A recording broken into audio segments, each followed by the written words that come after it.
এই ক্লাসে আমরা কমপ্লিটিং সেন্টেন্সের একটা বোর্ড কোয়েশ্চেন সলভ করব এবং আমাদের আজকের যে কোয়েশ্চেন সেটা নেওয়া হয়েছে রাজশাহী বোর্ড 2023 থেকে।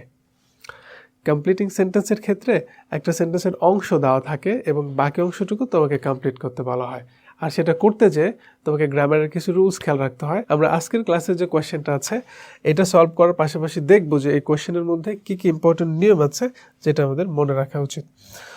ফার্স্ট সেন্টেন্সটা খেয়াল করো, the martyrs laid down their lives, শহীদরা তারা তাদের জীবন দিয়েছিল ইন 1971 সালে।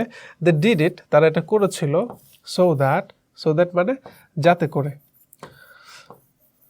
করে এটা আমরা এভাবে কমপ্লিট করতে পারি, দেখো সো দ্যাট যাতে করে দে কুড অ্যাচিভ ফ্রিডম, ওকে, যাতে করে তারা স্বাধীনতা অর্জন করতে পারে। অর্থের দিক থেকে তো ঠিক আছে, আর গ্রামাটিক্যাল পয়েন্ট হলো যে সো দ্যাটের পরে একটা মডেল অক্সিলারি হয়, বিশেষ করে ক্যান অথবা কুড হয়। আমরা কুড ব্যবহার করেছি, এর কারণ হলো এই সেন্টেন্সটা পাস্ট টেন্সে কুড হয় আর প্রেজেন্ট টেন্সে ক্যান হয়, মনে রাখতে পারো। পরের সেন্টেন্সটা খেয়াল করো, ইট ইজ টু লেট, দেরি হয়ে গেছে, we would not have missed the train. এই সেন্টেন্সের লাস্টের টুকু দেখে বোঝা যাচ্ছে যে এটা থার্ড কন্ডিশনালে হবে, আর থার্ড কন্ডিশনালের প্রথম অংশটুকু হয় if plus past perfect, okay. তাহলে আমরা যদি এখানে লিখি যে if we had come earlier, okay, if we had come earlier, আমরা যদি আগে আসতাম we would not have miss the train, তাহলে আমরা ট্রেনটা মিস করতাম না। অর্থের দিক থেকে ঠিক আছে। আর গ্রামার কি? গ্রামার হলো এটা থার্ড কন্ডিশনাল, এই জন্য প্রথম অংশটুকু হবে ইফ প্লাস পাস্ট পারফেক্ট। পরেরটা দেখো, the poem is too difficult for, তাহলে এখানে টু এটা ইম্পর্টেন্ট। টু এর নিয়ম হলো যে এরপর একটা অ্যাডজেক্টিভ হয়, এই যে এটা এখানে অ্যাডজেক্টিভ আছে, আর এরপর আরেকটা টু হয়, তাহলে বলতে পারি যে for me to understand, okay, the poem is too difficult for me to understand. এই যে টু, এই যে এখানে দেখো আর একটা টু, আর মাঝখানে একটা অ্যাডজেক্টিভ, এটা হলো নিয়ম। দেখি চলো পরে কি আছে, এটা খেয়াল করো, ডেঞ্জার কামস, বিপদ আসে, ওয়ার, যেখানে, উই ফিয়ার ইট, যেখানে আমরা ভয় করি সেখানেই বিপদ আসে। অর্থ বুঝেই এটা কমপ্লিট করা যাচ্ছে।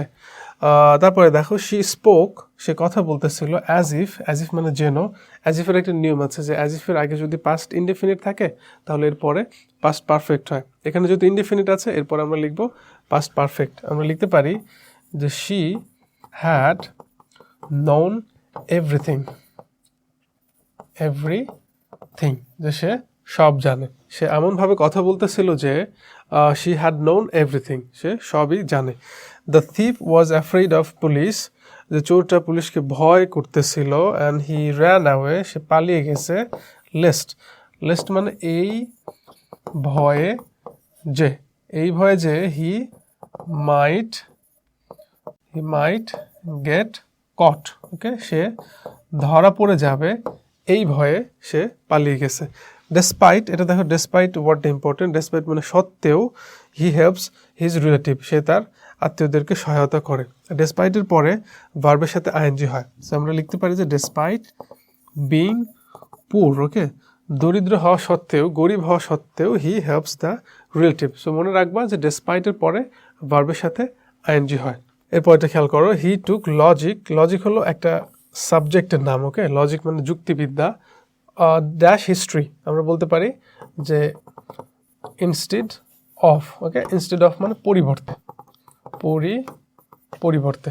সো আমরা বলতে পারি যে হি টুক লজিক ইনস্টেড অফ হিস্ট্রি, সে হিস্ট্রির পরিবর্তে লজিক নিয়েছে বা যুক্তিবিদ্যা এই সাবজেক্টটা নিয়েছে। History seems to be difficult to him, তার কাছে মনে হয় হিস্ট্রি একটু কঠিন। এটা দেখো তারপর সেন্টেন্স যে if I had been hungry, এটা কিন্তু থার্ড কন্ডিশনালের একটা সেন্টেন্স। মনে রাখবো যে ইফের পরে যদি পাস্ট পারফেক্ট টেন্স থাকে তাহলে সেটা হয় থার্ড কন্ডিশনাল, আর এর পরের অংশটুকু হয় উড হ্যাভ প্লাস V3 এই ভার্ব দিয়ে। সো আমরা বলতে পারি যে I would have eaten, okay, I would have eaten something, এভাবে কমপ্লিট করা যায় যে if I had been hungry, আমি যদি ক্ষুধার্ত থাকতাম, I would have eaten something. If plus past perfect আছে, এখানে দেখো উড হ্যাভ প্লাস V3 হয়েছে থার্ড কন্ডিশনালের যে নিয়ম সেটা ফলো করে। লাস্ট ওয়ান দেখো, করাপশন ইজ এ কার্স, দুর্নীতি হলো একটা অভিশাপ। It is high time the government took steps okay against it. Okay, it is high time the government took steps against it. It is high time এর নিয়ম হলো যে এরপরে past indefinite tense হয়, এই জন্য দেখো আমরা সাবজেক্টের পরে ভার্বের past form বসিয়েছি। সো এই তো এইভাবে আমরা এই কোশ্চেনটা সলভ করতে পারি।